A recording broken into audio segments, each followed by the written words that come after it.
Hi, guys. This is Queenie, and thank you for joining me for another episode of Queenie Unfiltered, where you are sure to be read for filth. However, I promise you will come out clean and pristine.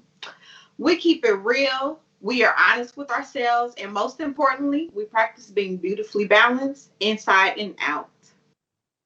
Tonight, I'm going to start off with our weekly read, and then we're going to move into our bedroom boom segment where we'll talk about what to do when you're no longer attracted to your partner. Oh, Jesus. All right, y'all. I'm sorry.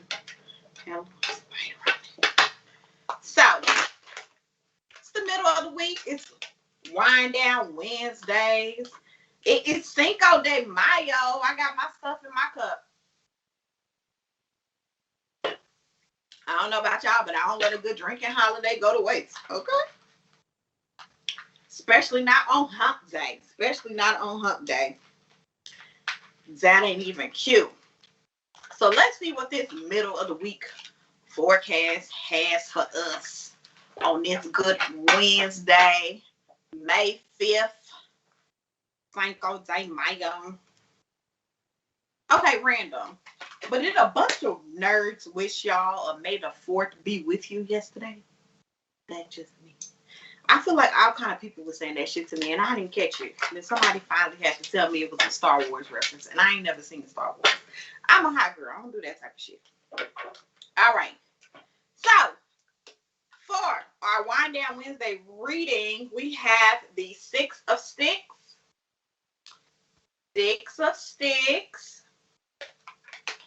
and our Justice card. Oh, wait, this is some hot shit. This is some hot shit. What's the scripture? And I don't get too biblical because I'm a hoe, I'm a sinner. I don't know the scripture like that. But I think the scripture says, "Victory is mine," said the Lord. Or I'm gonna make your enemies your footstool. Some type of shit, right? Something along those lines. Point being, point being is that we claim victory over every area of our lives. There's no area of our lives where we can't conquer, we can't be number one, we can't win, and we can't take control over. I don't want anyone to feel discouraged and down, like they're at a crossroad, like they're at the crossroads, that like they don't know what to do, like things are getting to be too much for you. Okay, just breathe and know that at the end, all things work out for the good, right? All things work out for the better good. As long as you are, and I say this all the time, as long as you are working in alignment with your purpose, it might be tough, but it's not impossible. And as long as you're working in alignment with your purpose, you shall overcome. Okay, there's nothing that you can't conquer. I cannot say that enough. Okay, so that's your Wednesday reminder to go out and eat cake, bitch. All right, make them hoes eat cake. All right, all right. So I think I have a caller waiting before we get to our bedroom boom. Second, I have a caller waiting. What's up, caller? Who is? Hello, can you hear me? Yes, I can hear you. Can you hear me? Yes, I wanted to call Okay, your sound went out. and can you hear me all right? I can hear you now. Now, what was your question? Hey, my husband and I are See, now you're going back out again. to It conceive. must be Oh some duck no. shit. Your Oh husband and you no. what? Can you hear me now? Yes. Okay, my husband and I are attempting to conceive, Uh-huh. and I am wondering why I am having trouble. Ooh. Okay, sister. All right. And Now, doing it like rabbits, and I still ain't pregnant. And I'm like trying to rabbits, huh? understand. I'm trying to understand. Okay. So I'll go ahead and pull some cards and we'll see what's going on. Now, let it be known, because you bitches ain't about to sue me. Tribe Tarot does not give licensed medical advice. Okay, I'm not a motherfucking doctor. I'm gonna consult the oracles, and that's it. Okay, don't be trying to sue me talking about this bitch told me I was gonna have a 6 pound, 17 ounce baby. And it ain't happened yet. Don't do it. Don't do it. I'm telling you every motherfucking time, okay? I'm consulting the oracles. I am not your OBGYN. But let me pull a couple of cards and see what the cosmos have to say.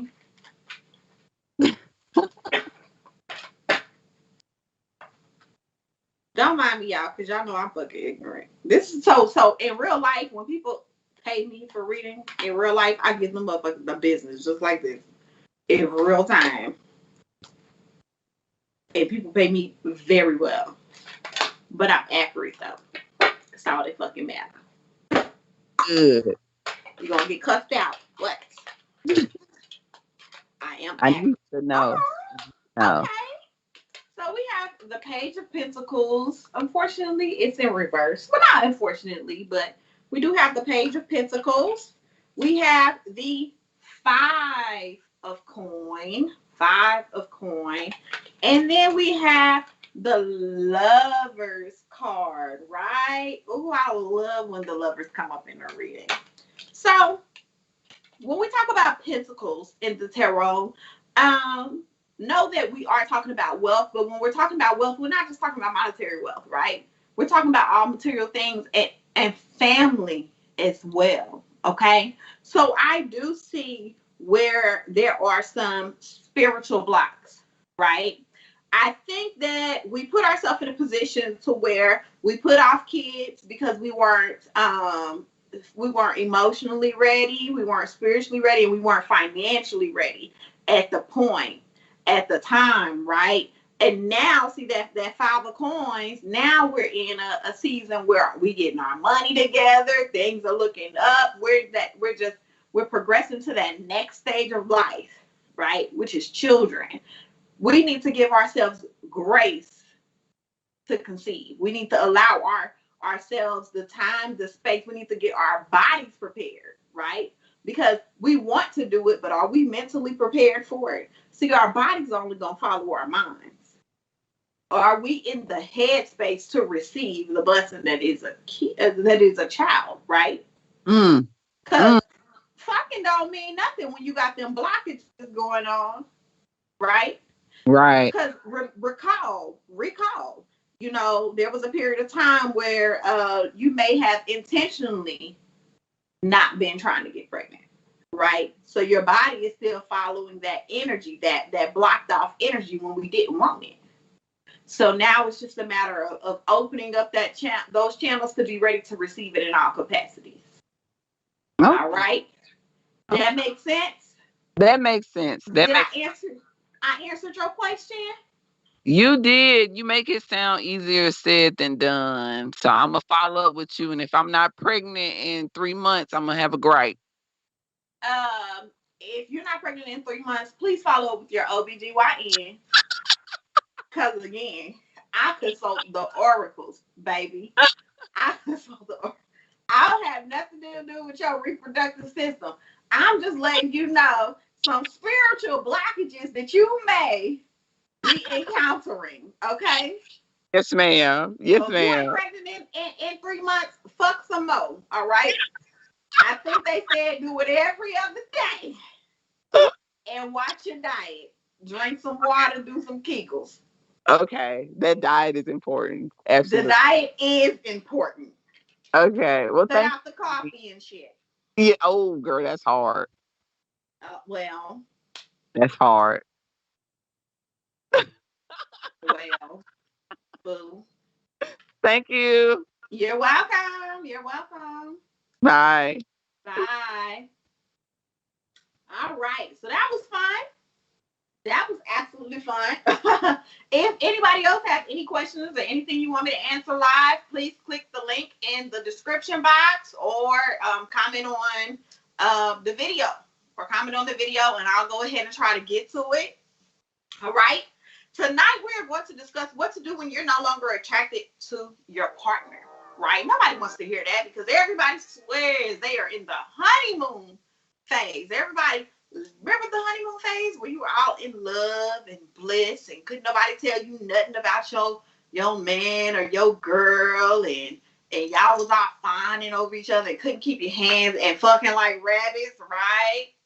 Fucking like rabbits. No tea, no shade, no pink lemonade. But nobody ever talks about, what to do when the honeymoon phase subsides. When that newness is like having a new car, right? You first get the keys to your new car, you everywhere. You whipping out, you been in all types of corners and shit. You got all side shows just gotta be seen. You want everybody to know, yeah, I got a new car. I got a new car. Then eventually, your new car ain't real new no more. And we forget all the hard work and pride that went into obtaining this new item. Much like relationships. So if you're there and you feel like, hey, I am not attracted to my partner anymore, fear not. It's normal as hell. It is absolutely normal, okay? Loss of attraction in long-term relationships are extremely common, okay? Some of the most infamous culprits of this, boredom. You get bored, same shit, different toilet, right? Just saying, I'm just me. I was a hot girl, okay? I'm not gonna lie. Whoo, it took some adjusting to this monogamous life. I'm not gonna motherfucking lie. And when I tell you, I was trying to find every excuse to not be the monogamous. I did not. I talked myself out of cheating so many motherfucking times. I'm just gonna be honest with God, because God know my heart, okay? I was raised by hoes. God know my heart. But I got bored.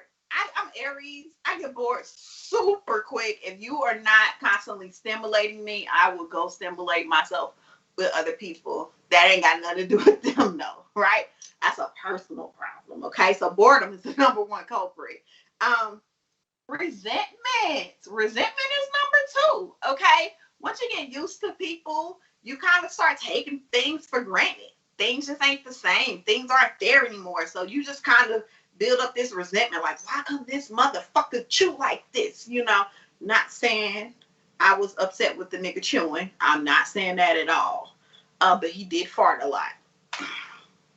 But the little things, just grind your gears. That aids in that not being attracted to someone, change in interactions, right?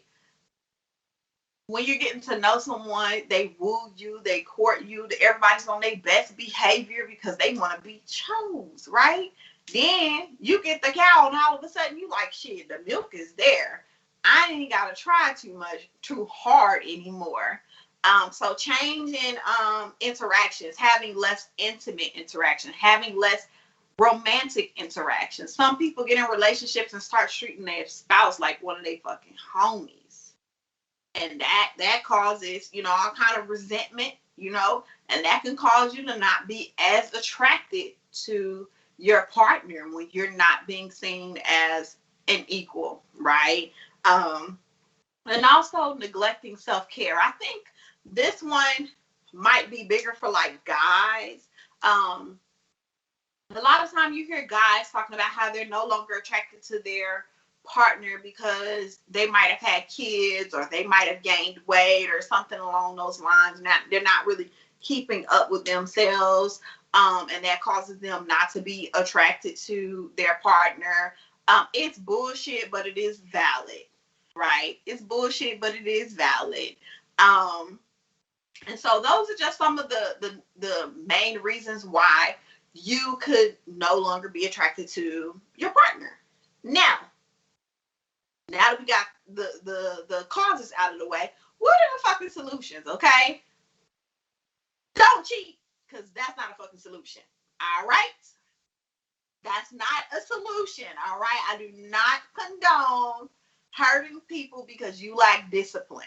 All right? That's not fucking okay. So whatever you do, if you are not satisfied with your partner, don't cheat on your partner. Okay, here are some things that you can do though. Consider your partner may not be the issue. Your partner just may not be the cause. If you're bored, that's not your partner's fault, because I'm going to assume you're a grown ass adult and you can take responsibility for your own actions. So don't be bored. Find something to do. Find a fucking hobby. Hobbies do not include, and hear me closely, hobbies do not include fucking other people. Cannot stress that enough. I do not support cheating, okay? I do not support cheating. All right. Make time to actually date your partner. Make time to get to know them again. Carve out some intimate time to spend with them, to get reacclimated to them, because at one point in time, you were attracted to them. At one point in time, you did want them. At one point in time, you couldn't keep your hands off of them. You can absolutely get back there again. You just have to be intentional in your action, right? Um, Try new things together. Fight some shit up. Even outside the bedroom. Cook some meals together. Clean up together. Go hiking. Go kayaking. Get active together, right? When you get active and that physical activity gets to flowing and them pheromones get to flowing and them hormones get to spiking and everybody got all that fucking energy, y'all gonna want to fuck. Trust me, okay? Play fighting, or no, not play fighting. I hate play fighting. Tickling is actually a great activity that leads to knocking the boots. Don't I think it's scientifically proven. Yeah, I think that's science. Um, Tell your partner how you're feeling. Have you ever just considered sitting down with your partner and letting them know, like, hey, I just don't feel the same. I just don't. I'm not feeling like I was feeling when we first met. And actually, not attacking your partner, but being as genuine and as kind as possible, because that's something that's difficult to hear, that your partner um, doesn't find you desirable for whatever reason, right? So, tell your partner how you're feeling and try to be as kind as possible when you do it. And lastly, seek couples counseling. Counseling ain't never hurt nobody, okay? And while I am your friendly neighborhood tarot reader and I do couples readings, again, and I'm gonna say what I said in the beginning of the video, I am not a licensed medical professional, okay? I can't heal all your motherfucking problems. So while I would love to hear you out and do readings, because I do readings for couples, it does nothing substitutes having an actual therapist and sitting down with a licensed professional that could talk you through your problems and maybe help walk you through some of those mental and emotional blockages you may have. I got you on the spiritual tip, okay? But the mental and emotional blockages, that's something that you should see a counselor for, okay? So, and again, I repeat, do not cheat, okay? That is my one and only rule to not being sexually attracted to your partner. Don't cheat. I gave you 6 other things that you could absolutely fucking do. I gave you one thing that you shouldn't do, okay? So choose to do the right thing, all right? Did we have any more questions in the comments, or did anybody have anything for me? I don't think we do. Okay, so we're going to wrap it up with our Check Yourself segment, right? This segment tonight is going to be about accepting criticism. Nobody likes to accept criticism. In fact, most of our first defense when we hear criticism is to get on the defense and kind of defend ourselves and ready to fight, right? I'll give you 5 ways to accept criticism with grace. The first step is to stop your first reaction, okay? Take a moment and give the critic a little thought. Give a little thought to what they're saying, right? Because all criticism is not bad criticism. Some of it is very constructive. However, some people have like a harsh delivery, right? So it's in how we receive it. Always be willing to turn your negative into a positive. That's another way to accept criticism with grace. Thank the critic. It may be difficult, but it's not impossible. They might just be having a bad fucking day, or they might have said something that's really valid. You just weren't in a space to receive it at that moment, or they might have said it harshly. Thank them anyway, because that criticism could be the key to your growth, right? So, anytime, and I know, especially in the workplace, anytime anyone feels the need, well, not anyone, but most people acknowledges the work that I'm doing and are able to offer any kind of constructive criticism, I'm always thankful, even if I don't necessarily agree with it. In hindsight, I can look back and say that a lot of the time it was right, right? And that leads me to number 4, and that's just learning from that criticism, learning and growing from there.